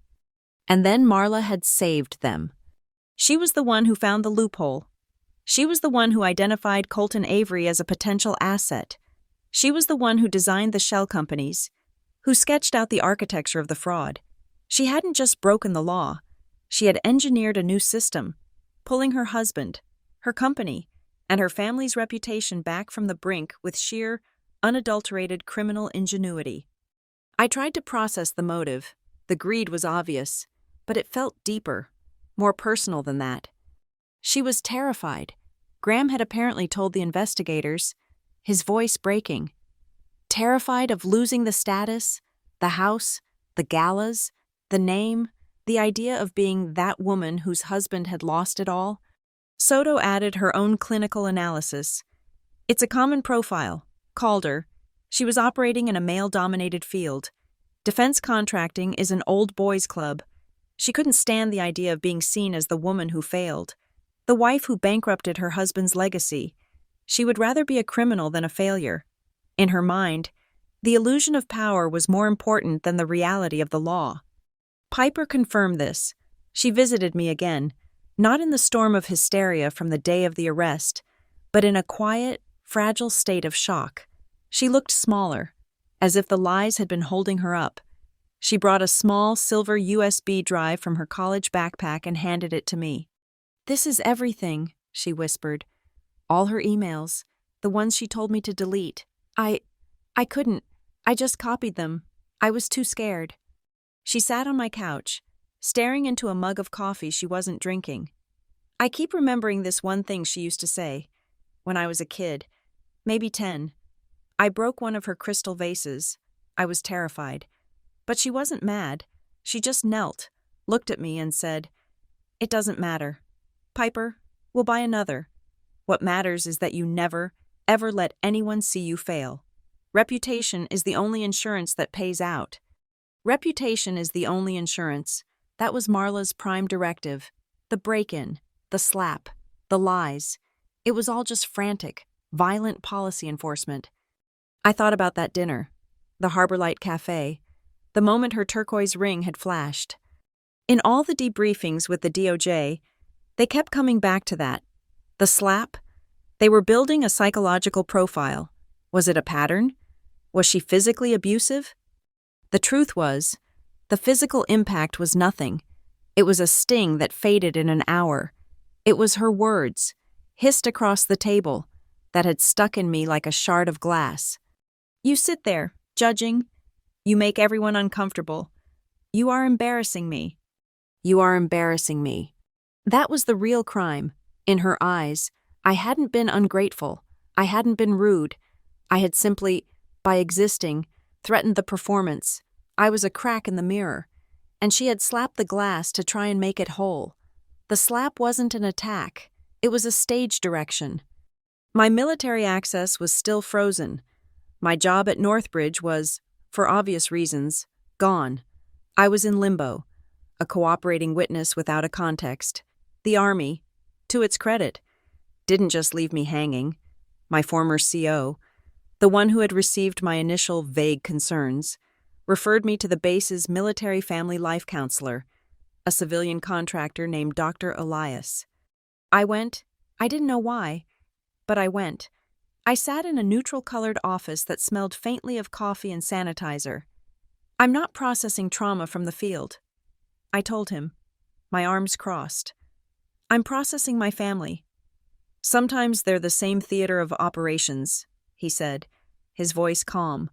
I found myself talking about the silence, the expectations, the pressure, about Marla's perfectly ironed curtains and Graham's perpetually averted eyes. The strange thing is, I said, the words surprising me as they came out. I was better prepared for procurement fraud than I was for a family dinner, in the reserve, on active duty. There are rules, there are regulations, there's the UCMJ. You know the boundaries, you know what right looks like, even when it's hard. The battlefield has rules. I looked at him. My family's dinner table didn't. The rules changed daily. They were based on Marla's mood. The only law was, don't upset the performance. I failed that test every time. So you enforced a different set of rules, Elias said. I enforced the real ones. I said, that's your decision now. Avery, he said, leaning forward. The trial is coming. They will put your family on the stand. They will try to make this a family drama, a daughter versus a mother, a story of revenge. I thought of Piper's text. Mom said you wanted revenge. I know, I said. You have to decide, he said. Who you are in that room. Are you the wounded daughter? Or are you the logistics officer who found a discrepancy? The answer was immediate, cold and clear. I'm not a character in her play. I won't be. I'm just the source of the evidence. The rest is just noise. I left that office feeling lighter than I had in a year. The world was still complicated. The whispers from my neighbors in the apartment hallway were palpable. People I'd nodded to for months now averted their gaze, as if my family's scandal was contagious. But there were other messages. An old squad mate from my reserve unit texted me. Heard what's shaking out. Takes guts. Proud of you. Cal, another, from a former colleague at Northbridge, a junior analyst. Thank you. We always knew something was rotten. You did the right thing. I was learning to accept these small affirmations without becoming dependent on them. I didn't need a chorus of approval. I just needed to know I wasn't entirely alone on the island.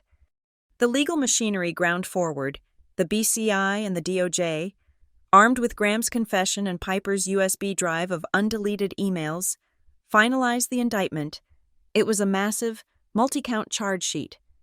Conspiracy to commit wire fraud, major fraud against the United States, product washing, aggravated identity theft, and multiple counts of money laundering. Piper, in exchange for her full, truthful testimony and the damning archive of Marla's notes, signed a non-prosecution agreement. She was a witness, not a defendant. She had been a tool, and the DOJ was content to use her to convict the architect. That night, I came home to my apartment. The silence was still there. My ally. I looked at the door, at the electronic fob reader that Noah Red had bypassed, that Piper had given him the keycard for. It was the entry point, the place where the boundaries had been breached. It was a symbol. I didn't call the building manager. I didn't file a maintenance request. I went online and I scheduled a private locksmith for the next morning. He arrived at 9 a.m., a quiet man with a large metal toolbox. Just want to change the lock, I said. Fob readers no good? I want something different, I said. Something mechanical, a high-security deadbolt, key only, no electronics, no master system. Going analog, he said, smiling slightly. Don't blame you. It took him less than an hour. He drilled a new hole, set the heavy steel bolt, and handed me a set of 3, newly cut, complex-looking brass keys. No one's cloning that, he said. I paid him in cash. When he left, I stood in my doorway for a long time. I held the new key in my hand. It was solid, real. I inserted it into the new lock. I turned it. The sound of the heavy bolt sliding into the frame was loud in the quiet hallway. A solid, definitive, mechanical thunk. It was a small action, the simplest form of defense, but it was the first boundary I had ever truly set on my own terms. It wasn't just a lock, it was a declaration. The performance was over. My house was my own. The aftermath of the arrests was a different kind of silence. The silence of the warehouse, filled with the roar of rain and sirens, was replaced by the hollow, ringing silence of my apartment. My name was no longer my own. It was a public commodity, a name on a federal indictment, a byline in the Port Archer Chronicle. The calls and emails began the same day the story broke. They weren't just from my horrified, scandalized extended family. They were from the press. A producer from a local Seattle news station was the most persistent. "Ms. Calder, we are running a feature on the Northbridge scandal." His email read, "The public is fascinated by the family dynamic. We want to offer you an exclusive, a chance to tell your side. The story is being framed as either the brave daughter exposing corruption or the vengeful daughter destroying a family. We want to know, in your words, which is it?" I looked at the email. Brave or vengeful, they were still trying to cast me in Marla's play. I typed one sentence and hit send. "There is no exclusive for the truth." I blocked his email address. The official world, however, was moving. 2 weeks after the arrests, I received a formal, encrypted email from the Judge Advocate General's office. The Army. "Ms. Calder," it began, "following a review by the Armed Forces Disciplinary Control Board, and in light of the pretrial evidence packet provided by the Bureau of Contract Integrity, your DoD network and system access credentials have been conditionally reinstated, effective immediately. This is not a full exoneration. You are restricted to non-sensitive networks, and your duty status will be reevaluated pending the trial's conclusion." I read the words 3 times. Conditionally reinstated. It wasn't an apology. It wasn't a "we were wrong," but it was an acknowledgement. The system, my system, the one I had trusted, was slowly, mechanically, correcting itself. The tag of security variable had been downgraded. I was, in their eyes, back on the right side of the line. The pre-trial phase was a flurry of legal filings. Agent Soto called me, her voice sharp. "They're getting desperate. My team just finished the physical evidence review from the warehouse." "What did you find?" I asked. "Graham's briefcase, the one you saw him retrieve on the camera footage. It contained over $45,000 in cash, bundled in bank-stamped wrappers. It was their go bag. But better yet, we cracked Marla's personal laptop. Piper's USB drive was the map, but the hard drive itself was the territory. We found the fragments, deleted email drafts where Marla was practicing the language for the damaged goods reports, trying to make it sound authentic, a digital trail of her intent, clear as day. "She'll need that," I said. Her lawyer just filed his primary defense narrative. It had been predictable. Marla's high-priced attorney, a man named Corvus, had filed a motion to have my testimony thrown out. His narrative was simple, brutal, and aimed directly at my credibility. Avery Calder was a disgruntled employee at Northbridge. His motion read, "Following a family disagreement over her role and compensation, she was terminated.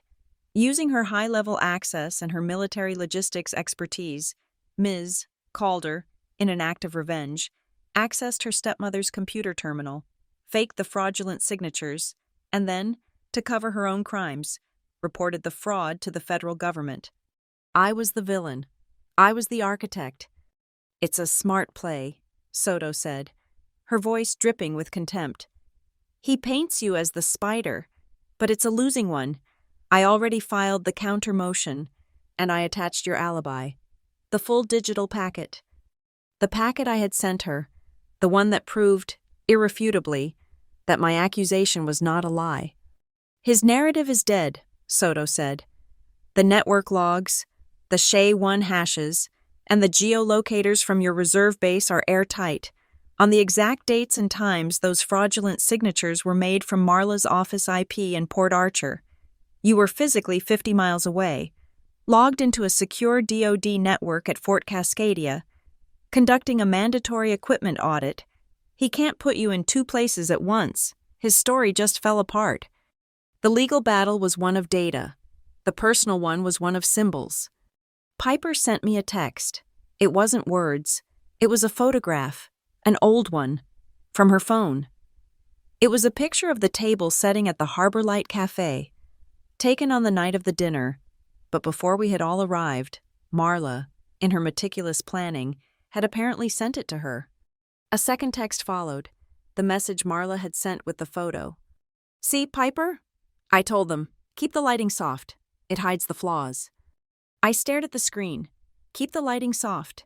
It was her entire philosophy. It was the lemon polish on the wood, the perfectly straight drapes, the fake accounting, the lies to Graham, the manipulation of Piper. It was all just soft lighting, a way to hide the flaws, the cracks, the rot. The slap had been her furious attempt to fix the lighting after I had dared to point at the cracks. My phone rang. It was Detective Mercer. "Just checking in, kid," he said. "Heard their lawyer is trying to paint you as the bad guy in the press." "It won't work," I said. "I know," he said. "But don't you take the bait. Don't go on television. Don't write a letter to the editor. Don't talk to the papers. You did your job. Now let the file do its job. Let the evidence talk. It's louder than you are.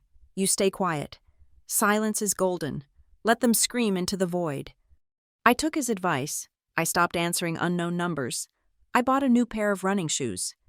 I started running. Every morning, just before dawn, I'd leave my newly locked apartment and run the waterfront. Port Archer always provided the rain, a cold, clean presence that washed the city streets. It was an aerobic exercise for my mind. I wasn't running from anything. I was running toward the trial date. The sound of my feet on the wet pavement, the rhythm of my own breathing, the burn in my lungs. It replaced the noise. It replaced the whispers of the press and the accusations of my family. It was the only applause I needed.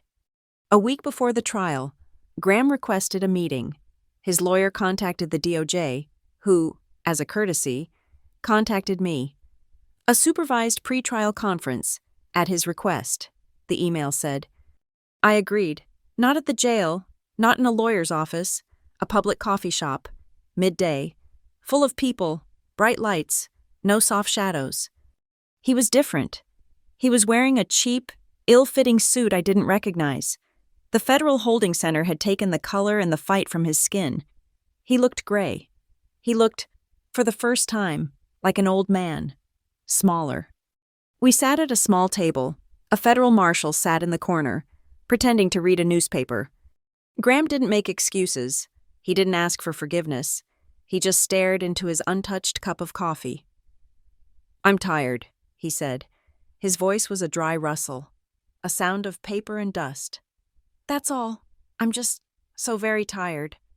I looked at this man who had been my stepfather for half my life, the man who had looked at the exit sign, who had signed his name twice, who had let his wife build a fortress of lies around him.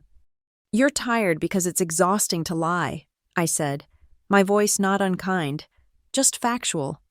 "It's hard work, Graham. It's harder than the truth." He closed his eyes.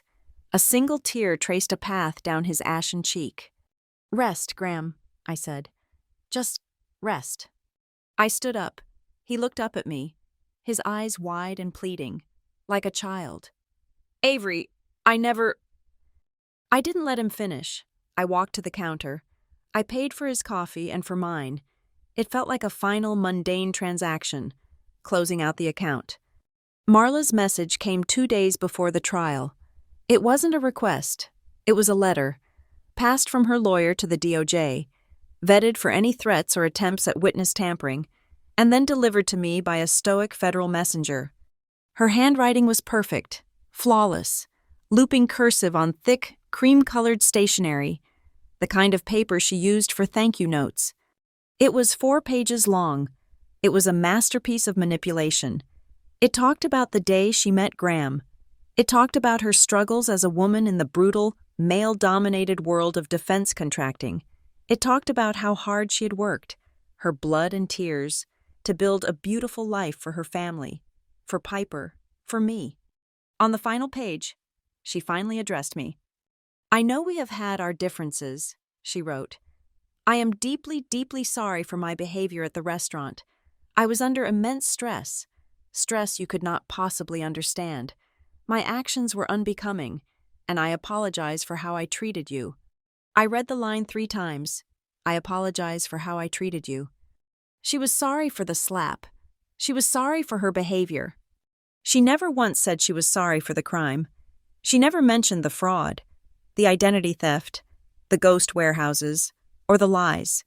She was apologizing for the one visible flaw in her performance, not for the rotten foundation beneath the stage. It was her last, desperate attempt to control the narrative, to pull me back into the family drama, to cast herself as the tragic, stressed, repentant mother. It was her final, softest light. I didn't reply. I folded the letter, slid it back into its envelope, and dropped it in my desk drawer. The night before the trial, my suit was pressed and hanging on the back of my door. My new, heavy metal key was on the table. The apartment was quiet. I sat at my desk. I thought about that first night, the buzz of the restaurant, the folded note I had placed on her porcelain plate. Skip dessert. Serve the truth. It had all come true. The truth had been served. It was a bitter, terrible, complex meal, but the table was finally, irrevocably clear. I took a single sheet of paper, the same kind I had used before. I folded it in half. I took a pen and wrote a new, final line. "The truth has been served. Dessert is silence." I sealed it in a plain white envelope. I would take it with me tomorrow. Not for her, not for the press. For me, a final period, a full stop. The last log entry in a war I had never asked to fight. The federal courtroom was not a place of high drama. It was a place of procedure. It was gray, cold, and smelled of old wood and floor wax. The air was thick and still. I sat in the second row, directly behind Kincaid, the DOJ prosecutor. Across the room, at the defense table, sat Marla. She was immaculate, her hair perfect, her suit expensive and sharp. Beside her, Graham looked like a ghost, a gray, translucent man, and next to him, Captain Colton Avery, his arm in a black sling, his face a mask of sullen rage. The preliminary hearing began. Kincaid didn't raise his voice. He didn't pace. He simply began to present the architecture of their deceit. "Your Honor," he said, "the prosecution will present 3 pillars of evidence today: the financial, the digital, and the audible. We will begin with the audible." He signaled, and the recording from my phone, the one from the warehouse, began to play. The sound of the rain was a loud, hissing static, and then, cutting through it, their voices, raw and panicked. Colton: "My supplementary fee, the imminent silence payment, $50,000. Marla: "You promised you deleted the server logs at the base."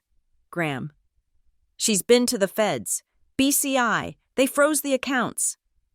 The courtroom was dead silent. Marla, who had been staring straight ahead, closed her eyes. Graham sank lower in his chair. Kincaid stopped the recording. "Next," he said. "The financial." He called Agent Soto. Soto was a machine. She put up the flowcharts: Everline, Red Harbor, Fox, and Lumen. She detailed the ghost shipments of non-lethal gear. She explained the Nevada ghost warehouse, the one used to sell the damaged equipment back to the government at a 90% markup. And then Kincaid presented the simple white envelope. "This," he said, "was left at Ms. Calder's apartment on the night of the break-in, the night Marla Whitcomb ordered that apartment be breached. The fingerprint analysis found one clean, viable print on the adhesive of the seal. Soto provided the match. The print belongs to the defendant, Marla Whitcomb. The first crack in the dam was Colton Avery. Kincaid informed the court that Captain Avery, in exchange for a reduced sentence and a guarantee he would serve time in a military, rather than a federal prison, had agreed to a plea. Colton took the stand. He was a terrible witness, in that he was too eager to talk, to shift the blame. Ms. Whitcomb, she approached me, he said, pointing at Marla. She said she had a way to streamline disposals and maximize profit. She gave me the account numbers. She told me when to sign. She called it a service fee. I just deleted the disposal logs. That was the service. He confirmed everything, the meetings, the cash, the system. Then it was Corvus's turn. Marla's lawyer. He was the slick, expensive defense she had paid for. He tried to pivot, to paint the picture he had filed in his motion. This is all a tragic family dispute, he said, addressing the judge. The prosecution is basing its case on the word of a disgruntled stepdaughter, a woman who, we have shown, was furious about her role in the company and her inheritance. Kincaid didn't even stand up. Objection, he said, his voice bored. The defense's narrative is foundationless. The evidence, which the defense has had for 2 weeks, makes his assertion impossible. The judge looked at Corvus. Counselor, you are referring to the theory that Ms. Calder herself faked these signatures, the ones from your client's office terminal? That is our contention, Your Honor, Corvus said, full of confidence. Then I suggest you review the digital packet provided by Agent Soto, the judge said, her voice turning to ice. The one that provides network logs, IP addresses, and DoD server access pings placing Ms. Calder at a secured facility at Fort Cascadia, 50 miles away, on the exact dates and times your client's terminal was being used to commit federal identity theft. You cannot put the witness in 2 places at once. That street is closed. Move on. Corvus's face went white. The narrative, his only narrative, had just been vaporized. Then, Kincaid called Piper. She was a wreck, but she was steady. She walked to the stand, her face pale, and was sworn in. She did not look at Marla. She did not look at Graham. She looked at me. Ms. Whitcomb, Kincaid said, his voice gentle. Please describe your role at the company Fox and Lumen LLC. I was the director on paper, she whispered. My mother told me to sign the papers. She said it was for a tax shelter. I just signed. And I want to take you back to the night of the dinner at the Harbor Light Cafe, Kincaid said. Before the arrest, do you recall your mother, Marla Whitcomb, saying anything to your father, Graham Whitcomb? Piper's eyes filled with tears. She nodded. What did she say? Piper took a shaky breath. She leaned over to my father. She said, while she's here, change the lock on apartment 4B. The first domino, the conspiracy, born in a whisper, now spoken aloud in a federal court. Graham was last. He had already pled guilty. He took the stand, not as a defendant, but as a cooperating witness. He accepted responsibility for everything, signing the disposal forms, knowing about the go-arounds. I didn't know the specifics, he said, his voice a dry rasp, his eyes fixed on the floor. Marla said it was to keep us afloat, to protect the jobs. I just signed. He looked up, not at me, but at the judge. But Piper, she didn't know. She just did what she was told. She's a good girl. This was me. This was all me. Please, don't let this ruin her. The judge nodded, her face softening for the first time. The court notes your testimony, Mr. Whitcomb, and the corroborating evidence of Ms. Piper Whitcomb's minor, unknowing role. Kincaid had one last item. He called Agent Soto back to the stand. Agent Soto, in the physical search of the defendant's residence, what did you find in Marla Whitcomb's desk? Among other items, Soto said, we found this. She produced a photo of a handwritten notepad, Marla's perfect, elegant cursive. It was a simple to-do list: call florist, confirm gala seating, reschedule dentist, and at the very bottom, one line, cover trail, use A, C, token. A.C. token, Kincaid repeated, letting the words hang in the air.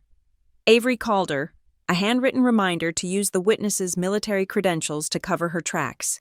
Kincaid's final presentation to the judge was simple. He put up the photo of the Harbor Light Cafe table, the one Piper had sent me, with the soft lighting. This, he said, was the illusion, a performance of family unity, and this, he put up the evidence marker for the slap, is what happened when a single, unlit truth entered the frame. The defense claims this was a family dispute. The prosecution agrees. It was a dispute between those who value the performance and the one person who demanded the truth. The judge took only 20 minutes. When she returned, she was all business. This court has reviewed the digital, physical, and testimonial evidence, she said, looking over her glasses at the defense table. This was not, as the defense has tried to frame it, a lapse in judgment or a simple accounting error. This was, as the prosecution has correctly stated, the architecture of deceit. She looked directly at Marla. On the charges of conspiracy to commit wire fraud, major fraud against the United States, and aggravated identity theft, this court finds you, Marla Whitcomb, guilty. On the charges of conspiracy and wire fraud, this court finds you, Graham Whitcomb, guilty. On the charges of conspiracy, this court finds you, Colton Avery, guilty. A court officer announced the date for the sentencing hearing. It was done. I stood up. My legs felt shaky. I walked out of the courtroom, into the wide, cold hallway. I looked out the massive window. The rain had stopped. For the first time in as long as I could remember, the city of Port Archer was still. The sky was a pale, washed-out gray, like a new piece of paper that hadn't been printed on yet. I heard a door open. I turned. They were being led out, in custody, down a separate hallway. Graham, his head in his hands, Colton, staring at the floor, and Marla. She stopped. She turned her head and saw me standing there. Her face was not angry. It was not hateful. It was just blank. It was a profound, bottomless, cosmic confusion. The look of a person who had played the same winning card her entire life, only to watch it turn to dust in her hand. She could not comprehend a world where her rules, the soft lighting, the reputation, the performance, had simply ceased to work. I just looked back. I turned and walked to the bailiff's desk. The officer who was handling the defendant's property, I reached into my blazer pocket. I pulled out the small, square piece of folded paper, the one I had placed on her plate at the restaurant. "Excuse me," I said. "Could you please make sure she gets this?" "Marla Whitcomb." The officer looked at me, confused, but he took the note. He would open it. He would find the 5 simple words: skip dessert, serve the truth. I turned away. Behind me, I heard a heavy steel door shut, and the final, dry, clean click of a deadbolt sliding into place. It was the sound of the end of the longest war of my life. I pushed the great, heavy doors of the federal building and stepped out onto the wide, concrete stairs. The air was cold, damp, and clean. There were no cameras. There was no applause. I stood there, alone.